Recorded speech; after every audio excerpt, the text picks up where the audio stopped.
Bismillahirrahmanirrahim. Assalamualaikum warahmatullahi wabarakatuh. Kami dari kelompok 4 akan mempresentasikan pengertian dan ruang lingkup hukum taklifi dan hukum wadli. Yang terhormat Ibu Siti Saudah SPDI MPD dan teman-teman semuanya yang kami banggakan. Yang pertama, hukum taklifi. Hukum taklifi yaitu perintah Allah yang berhubungan dengan tuntutan dan pilihan berbuat yang berkenaan langsung dengan perbuatan-perbuatan mukallaf yang melaksanakannya. Hukum taklifi dibagi menjadi 4. Yang pertama, wajib. Wajib yaitu tuntutan untuk memperbuat secara pasti, dengan arti harus diperbuat, sehingga orang yang memperbuat patut mendapat ganjaran dan tidak sama sekali ditinggalkan, sehingga orang yang meninggalkan patut mendapat ancaman dosa. Wajib dapat dilihat dari beberapa segi. Yang pertama, dari segi waktu pelaksanaannya, atau disebut juga dengan wajib muqayyad. Wajib muakkad. Wajib muakkad ini terbagi menjadi 3. Yang pertama, wajib muwassa, yaitu sesuatu kewajiban yang waktu pelaksanaannya melebihi waktu kewajiban tersebut. Contohnya seperti sholat duhur. Waktu yang disediakan sholat duhur yaitu dari tergelincirnya matahari sampai ukuran bayang-bayang sepanjang badan atau sekitar 3 jam. Sedangkan waktu melaksanakan sholat duhur hanya 10 menit. Yang kedua, wajib mudhayyak, yaitu kewajiban yang menyamai waktunya dengan kewajiban tersebut. Contohnya seperti puasa Ramadan, waktunya 1 bulan dan selama bulan Ramadan. Yang ketiga, wajib syabani, yaitu kewajiban pelaksanaannya dalam waktu tertentu dan waktunya mengandung 2 sifat di atas. Contohnya seperti ibadah haji.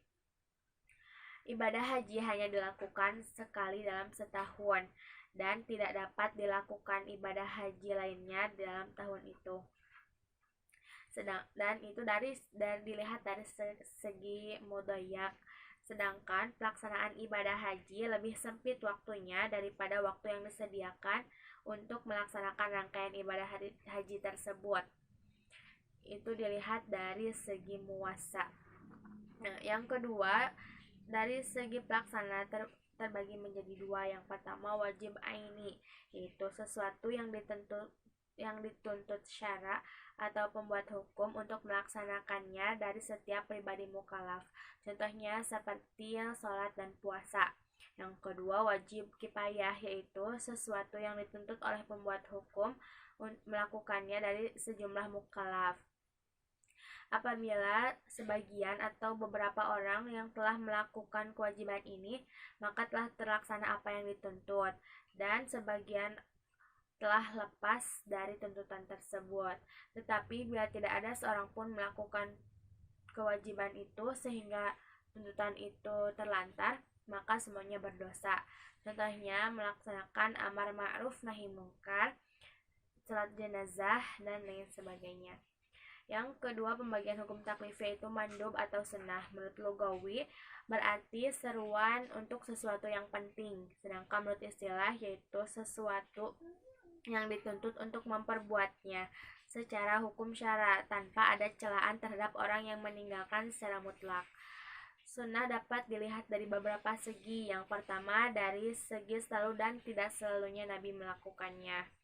Ya, terbagi menjadi 2. Yang pertama, sunnah muakkadah, yaitu perbuatan yang selalu Nabi lakukan di samping ada keterangan yang menunjukkan bahwa perbuatan tersebut bukan sesuatu yang fardu.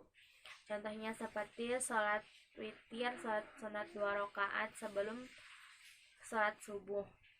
Yang kedua, sunnah ghair muakkadah, yaitu perbuatan yang pernah dilakukan oleh Nabi, tetapi Nabi tidak melazimkan dirinya untuk berbuat demikian. Contohnya bersedekah kepada orang miskin, sholat 4 rakaat sebelum zuhur dan sebelum asar. Yang kedua, dari segi kemungkinan meninggalkan perbuatan sunnah ini, ya.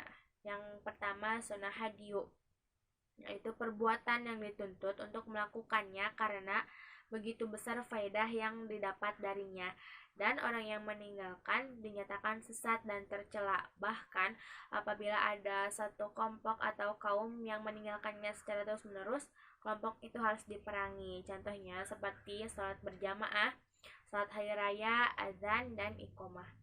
Yang kedua, sunat zaidah, yaitu sunnah yang bila dilakukan oleh mukallaf dinyatakan baik, tetapi bila ditinggalkan tidak diberi sanksi apapun. Contohnya seperti cara-cara yang dilakukan oleh Nabi, cara-cara yang biasa dilakukan oleh Nabi di kehidupan sehari-harinya. Yang ketiga yaitu sunnah nafal, suatu perbuatan yang dituntut sebagai tambahan bagi perbuatan wajib. Contohnya salat sunnah rawatib, salat sunnah tahajud, dan lain sebagainya. Yang ketiga, pembagian hukum taklifnya itu haram. Menurut logawi berarti sesuatu yang lebih banyak kerusakannya, sedangkan menurut istilah sesuatu yang dituntut Allah yang tidak memperbuatnya secara tuntutan yang pasti. Contohnya seperti membunuh, berzina, dan makan bangkai. Pembagian haram dari beberapa segi. Yang pertama dari segi kekuatan dalil yang menuntut untuk perbuatan yang terlarang. Dalil yang digunakan pembuat hukum untuk melarang itu ada yang berbentuk qat'i atau zanni. Mereka tidak memisahkan antara dalil haram tinjau dari segi haram, karena hukum haram itu di samping ditetapkan dengan dalil Al-Quran, ada juga yang dengan hadis mutawatir, hadis masyhur, bahkan ada juga dengan hadis ahad.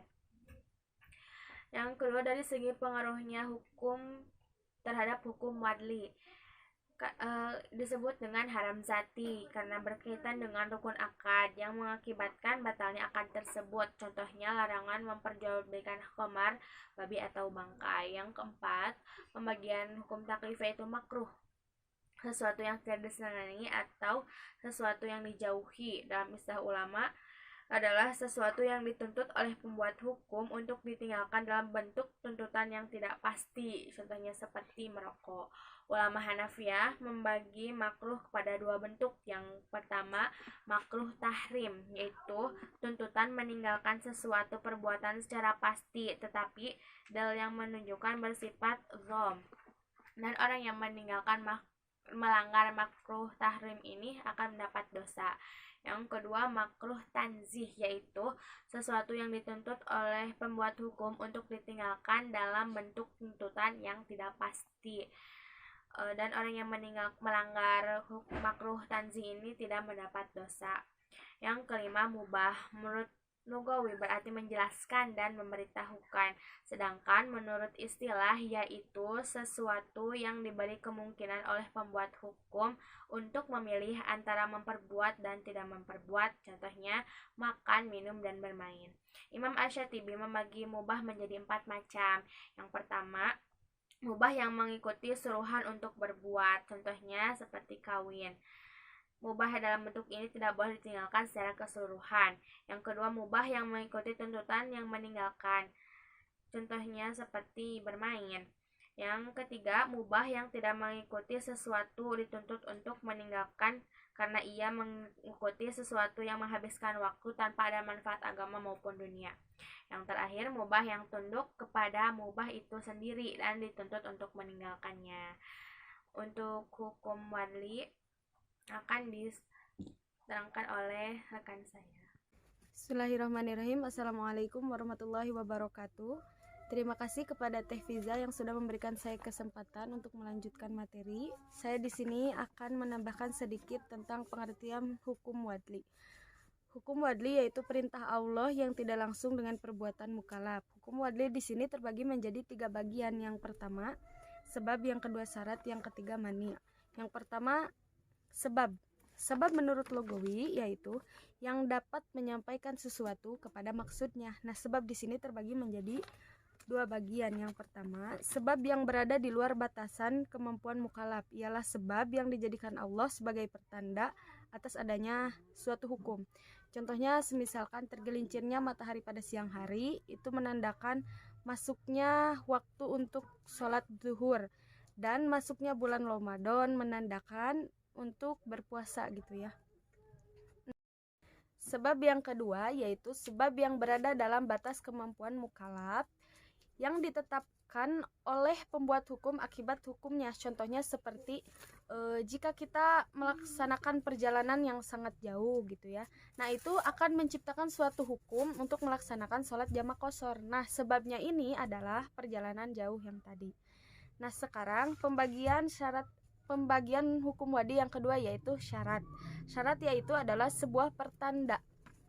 Nah, syarat di sini juga terbagi menjadi dua bagian. Yang pertama ada syarat syar'i, yaitu syarat yang berasal dari hukum syara, yang dapat dari syarat itu sendiri, seperti kemampuan untuk mengatur pembelanjaan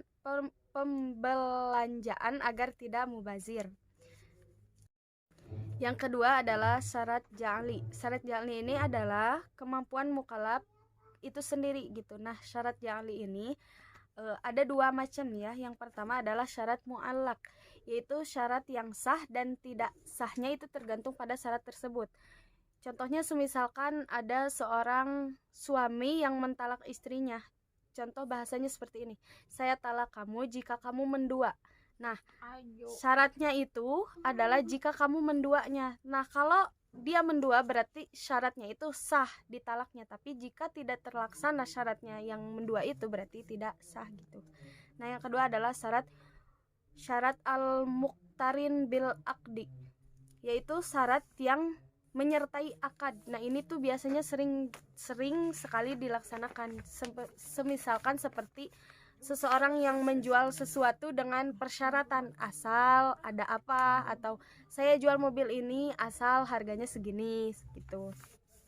Nah, Imam Al-Midi juga menambahkan bahwa hukum wadi itu terbagi menjadi 3 bagian. Yang pertama adalah sah atau sahih, adalah terpenuhinya sebab. Contohnya sholat yang sah itu seperti apa? Rukunnya terpenuhi, syaratnya terpenuhi. Nah, yang seperti itu. Yang kedua batal, yang tidak memenuhi syarat, seperti halnya sama sholat yang tidak memenuhi rukun, seperti sholat yang tidak membacakan Al-Fatihah, mungkin itu batal, sholatnya sudah pasti batal. Dan yang ketiga yaitu fasid atau rusak, melanggar hukum syara. Nah, seperti halnya yang di syara itu kan kita dilarang ya untuk menikahi saudara saya atau saudara seibu. Nah, kita menikahlah dengan saudara seayah seibu itu. Nah, di sini fasid, rusak lah begitu. Mungkin cukup sekian penyampaian dari saya dan dari kelompok saya.